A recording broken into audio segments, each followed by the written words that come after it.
"You're no longer our daughter." That's what my father said. No hesitation, no trembling, just those 5 words, spoken like they meant nothing, like they weren't meant to shatter me, just erase me. People were laughing. Wine glasses clinking. Someone had just complimented the cake I brought. But everything froze around those words.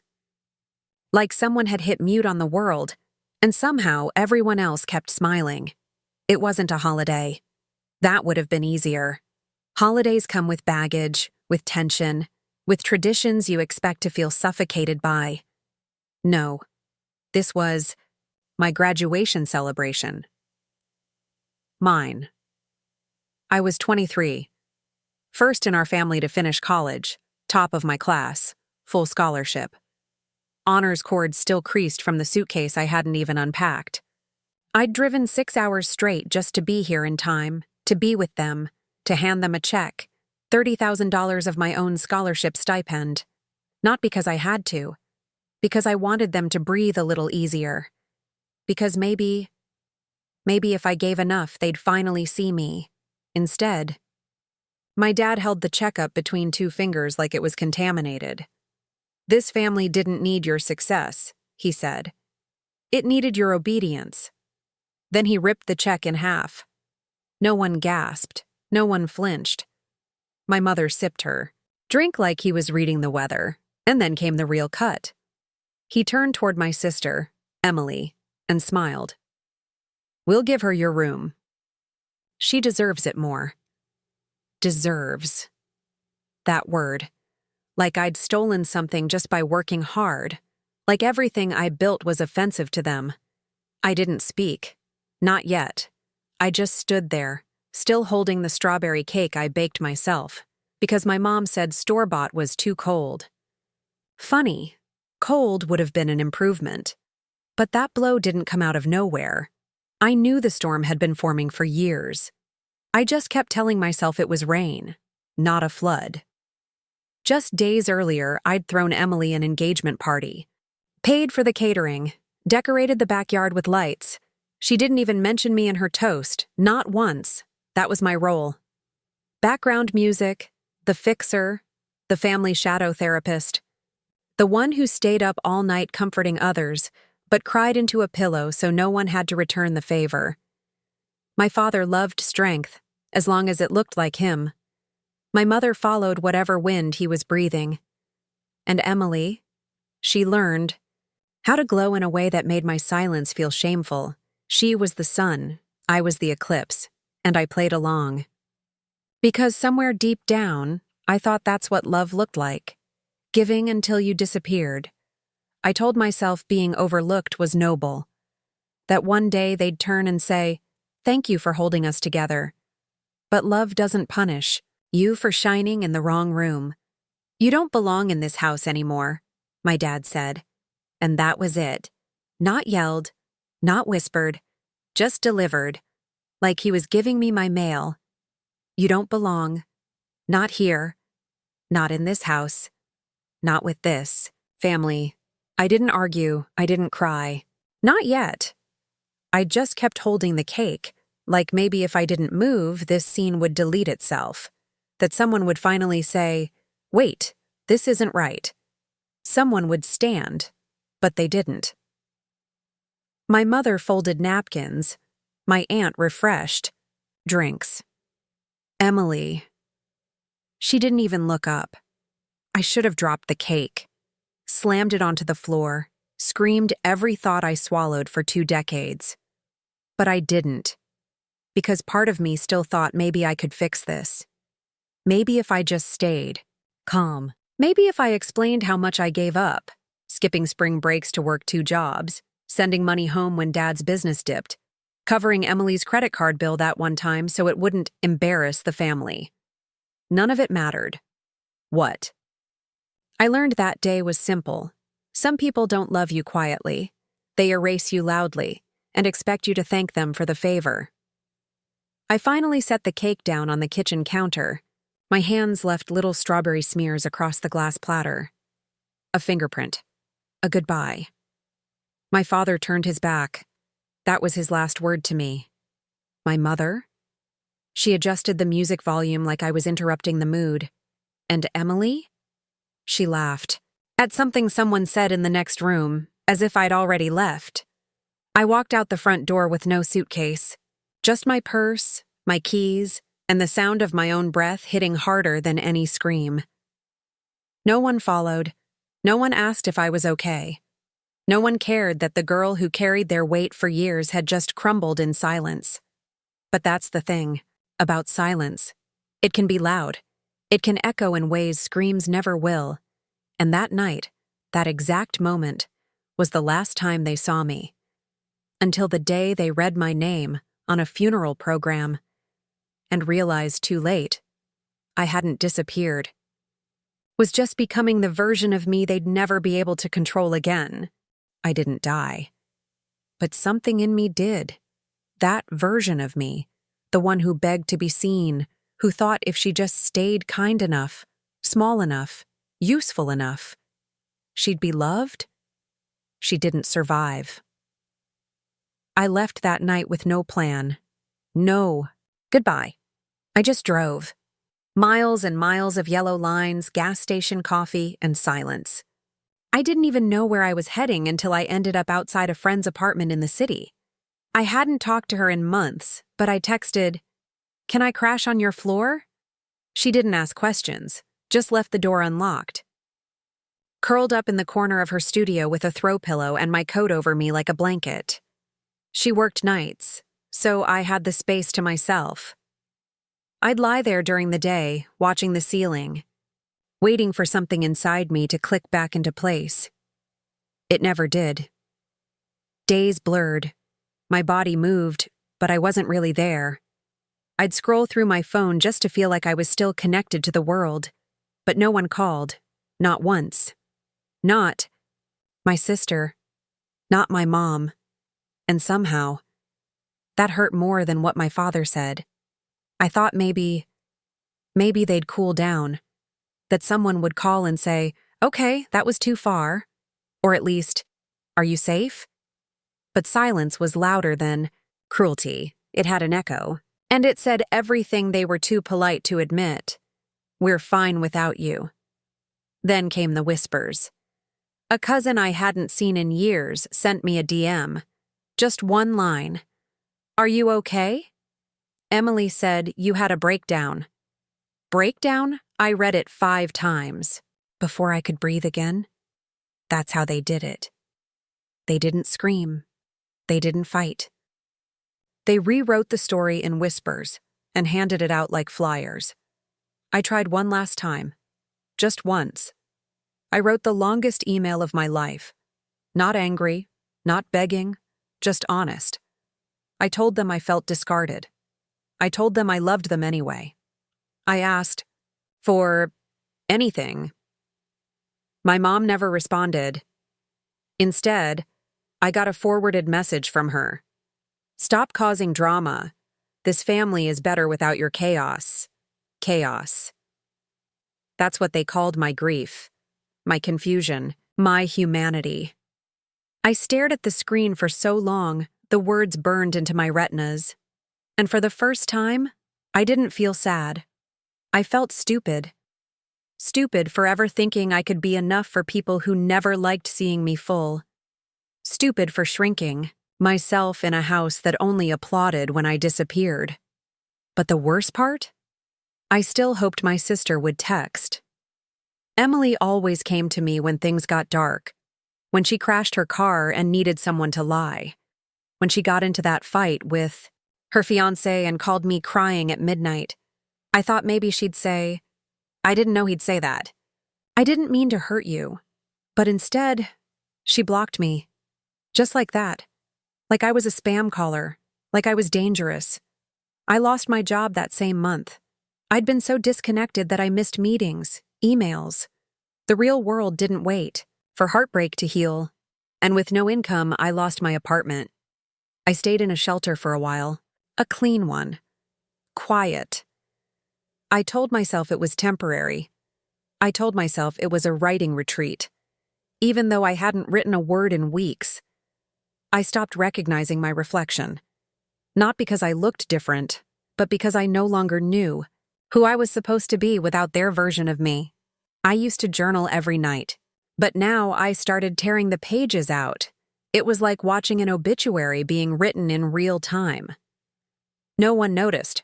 I could have vanished, and they just update the narrative. She always was unstable. She just wanted attention. Was disappearing, and to them, it was a relief. Then, one afternoon, it rained, the kind of rain that feels personal, like the sky is mourning something with you. I was curled on a foam mattress the shelter staff handed me, scrolling without meaning to. Just habit, just motion. And there it was. A post-Emily, in my college hoodie, sitting on my old bed. The room looked different, painted. The wall collage I made was gone. She'd tagged the house, called it home. The caption? Some people leave. Some of us stay and deserve it. Deserve. There was that word again. It knocked the air out of me. Not because it surprised me, but because it didn't. She'd always been good at subtle knives, the kind that cut deep without leaving blood. I locked my phone, laid back on the mattress, and, for the first time in my entire life, I whispered something I wasn't sure I was allowed to think. They really don't love me. Not the way I'd hoped. Not the way I needed. Not enough to miss me, or ask, or care. I said it out loud again, just to hear how it sounded, to make it real. They don't love me. It didn't sting anymore. It landed. Settled. Like something that had always been true, and I'd just run out of ways to pretend it wasn't. And then, another voice. Not theirs, not mine even, just something inside me that had been buried beneath all the begging, something fierce, something clear, and it said, "Then stop trying to be lovable, start becoming undeniable." They didn't just disown me, they underestimated me. And somehow, that was their bigger mistake. I didn't roar. I didn't post rants online or show up at their doorstep demanding closure. I did something far scarier. I went quiet, but not broken. At first, it was just a whisper inside my head, a kind of pulse. It said, "Document this." Not in a journal, though. That girl was gone, the one who spilled her guts on paper, hoping someone might care. No, I opened my email and started writing letters to myself. They had titles. "This is how you rise. Watch what happens next." Write like they'll never read it, because they won't. It wasn't healing at first. It was survival, like dropping breadcrumbs into a fog just to remember the path I came from. But something about seeing my words again, even if they were messy and bitter and tired, made me feel less erased. I got a part-time job at a bookstore. It didn't pay much, but I liked the quiet. The order of it. The smell of pages that had lived longer than I had. During my breaks, I'd sit in the back reading, not to escape, but to learn how other people had survived things they weren't supposed to. That's where June found me. She was the owner. Late 60s, short silver hair, voice like velvet and vinegar. She didn't ask about my past, just noticed. One day, she brought me a cup of tea and said, "You have a haunting in your eyes, but also fire. Let it out." That line stayed with me. Not because it was poetic, but because no one had ever acknowledged both parts of me. The wound and the flame. So I did what I hadn't dared to do in years.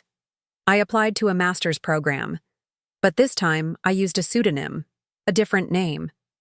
Not because I was hiding, because I was building someone new.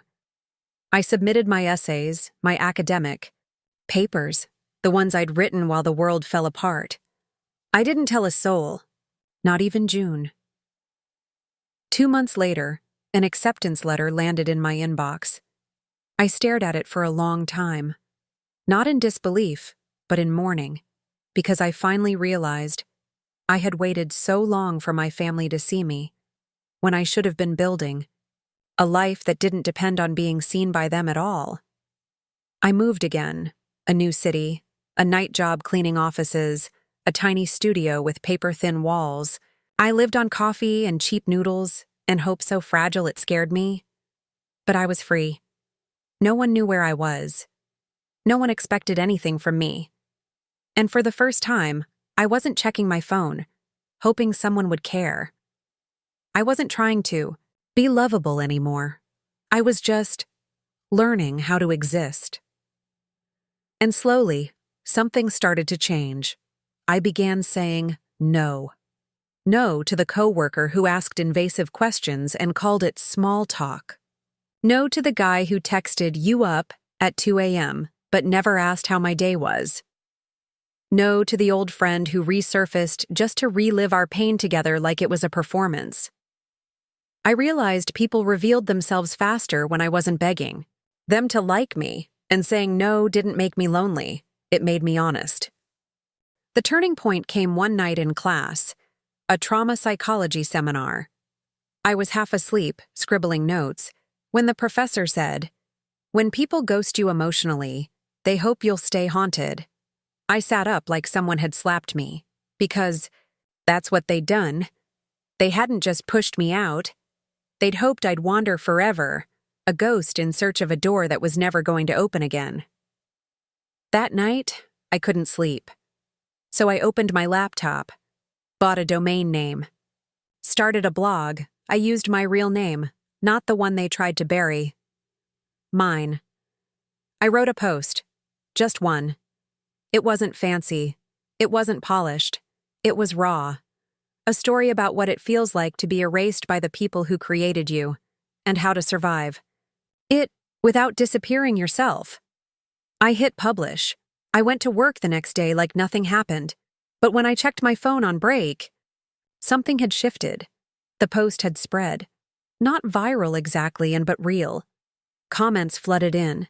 This saved me. I thought I was the only one. I haven't spoken to my family in years. This made me feel less crazy. Thank you for surviving this. That last one hit me the hardest. Not, thank you for writing this. Not, thank you for telling your story. Thank you for surviving. Because that's what I had done. Not gracefully. Not without bruises. But completely. Wrote more posts. They turned into essays. The essays turned into conversations. People began following, messaging, sharing. And with every story I shared, I took back a piece of myself. My voice wasn't just valuable, it was dangerous. Dangerous to the people who had built their comfort on my silence. I wasn't the ghost anymore. Was the mirror. And the thing about mirrors, they make people look at themselves, whether they want to or not. So when they next spoke my name, it wasn't around a dinner table. It wasn't whispered like gossip. It was in a room full of strangers, with why? Tears in their eyes, with respect in their voices, and no idea. I was listening. 3 years passed. I didn't just move on. I rebuilt, from ash and silence, but not under their name, not under their rules. I lived under a new identity. Not to hide, but to reclaim. I chose every syllable of that name myself. No family tree, no expectation. Just me. My blog had grown into a book, a real one. Bound, published, translated. My master's degree led to a speaking tour, conferences, universities, retreats. My story, my pain, became my proof. People called me brave. I never felt brave. I just felt done being quiet. And then the email came. It was short. From an old neighbor. Someone I hadn't thought about in years. "I'm so sorry to hear about your passing. Your sister is organizing the memorial." I read it twice, then a third time. My first instinct was that it was spam. But no. There it was, a scanned program. My name, my old name, in loving memory. At first, I laughed. The kind of laugh that sounds more like an exhale, like grief that forgot how to cry. But then I understood. They thought I had died. Not metaphorically, not emotionally. Dead. A rumor had spread. Something about a car accident. Someone with a similar name.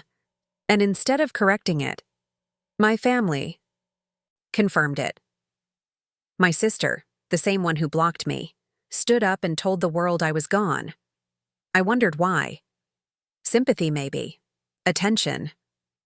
Or maybe this was the ending they'd always wanted. A chapter finally closed. A ghost no longer wandering, but they didn't know.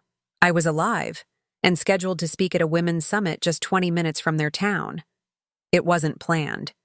Life has a way of folding irony into its own revenge, so I printed the program, held it in my hands like an obituary for the version of me they tried to kill, read every word, the date, the photo, the eulogy excerpt, and then I clicked RSVP. Yes, I'll attend. The day of the memorial, I wore black, not to grieve, to haunt.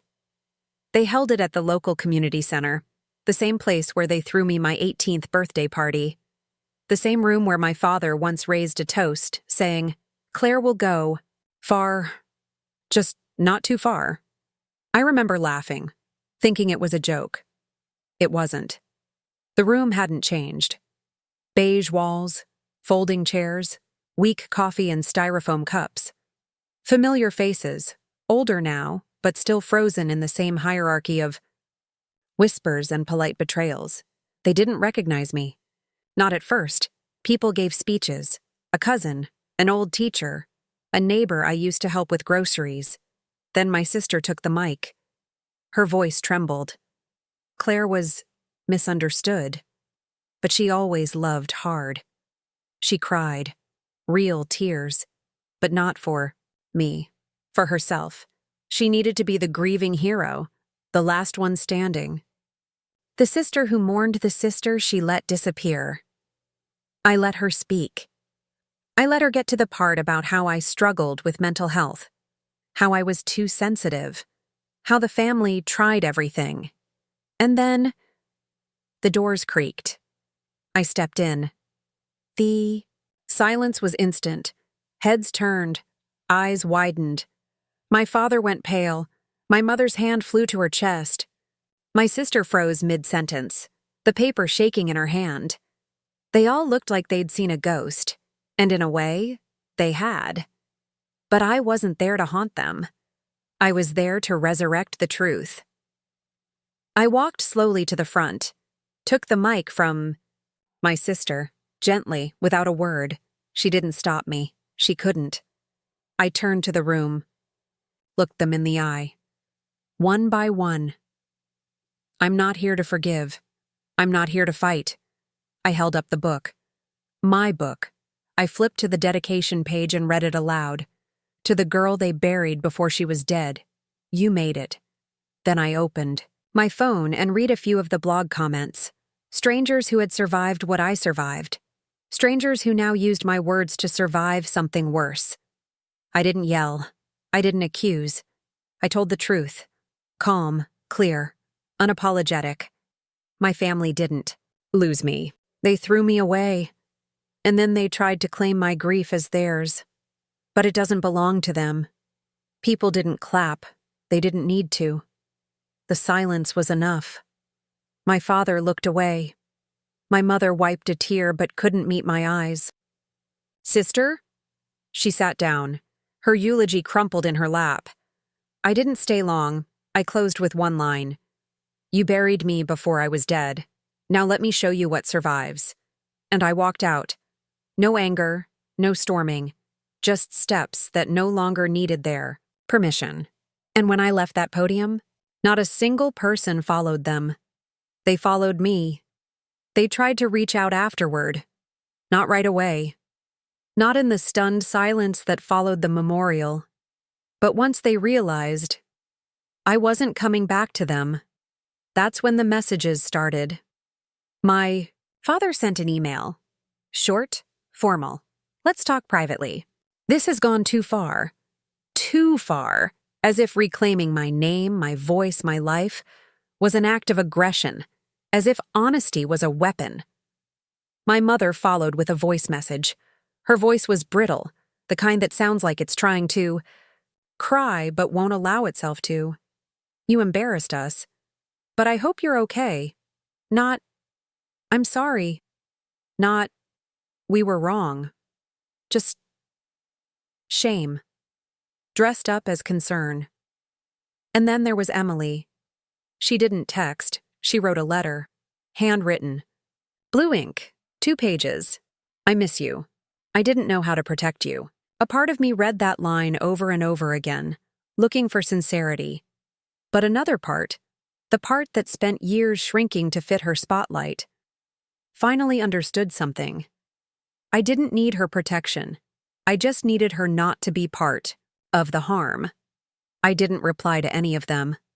Not out of hatred, not out of spite, but because I finally understood something they never did. Closure isn't a conversation. It's a decision. It's not waiting for someone to validate your pain. It's not hoping the people who hurt you suddenly wake up enlightened. It's walking away without needing to be chased. It's healing loud enough that their silence no longer echoes. Today, I teach workshops for survivors of family trauma. Not just the kind that leaves bruises, but the kind that leaves you doubting your memory, your worth, your reality. I stand in front of rooms full of people who once begged to be loved right, and I tell them, you don't owe anyone a version of you that hurts to be. You don't have to keep bleeding just because they call it love. You don't have to stay small just to make others comfortable. You don't have to perform grief just because someone finally noticed your absence. I kept one thing from the memorial, the torn funeral program. It had my old name on it. My photo, a made-up version of me frozen in soft, sanitized memory. I didn't keep it as a trophy. I framed it as a reminder. Above it, I hung a quote I wrote years ago, back when I was still healing in silence. Some people bury you to feel taller, but seeds grow in darkness. And that's what I became. A seed no one expected to survive. A bloom they never thought they'd have to face again. But I didn't. Rise with rage. I rose with purpose. Not to haunt, but to help. Not to fight, but to free myself. And maybe that's what healing really is. Not revenge, not rage, but becoming so free. They can't rewrite your ending. Because now, they don't. Get to tell my story, I do, and lately, I've been watching that story travel farther than I ever imagined. A few weeks ago, I was sitting in a little coffee shop near the coast, the kind with fogged-up windows and chipped mugs that feel like home. And I saw her. A girl at the window seat, legs swinging under the chair. Nose buried in a tablet, reading my book, my niece, my sister's daughter. She didn't see me at first, but when she looked up, she smiled. She knew me, not from whispered stories, not from half-truths, from my words. She chose to know me. And somehow, in that tiny moment, the last bruise in my chest finally faded, because I realized something else. Even if the people who raised you try to bury your voice, someone out there is listening, someone you haven't even met yet, is waiting for your truth to give them permission to speak theirs. I smiled back at her, not as a ghost, as someone real, as someone alive. And I walked away, not because I wasn't wanted, but because I finally didn't need to be. They once told me, "You're no longer our daughter." Now, the world calls me something else. Author, survivor. Me,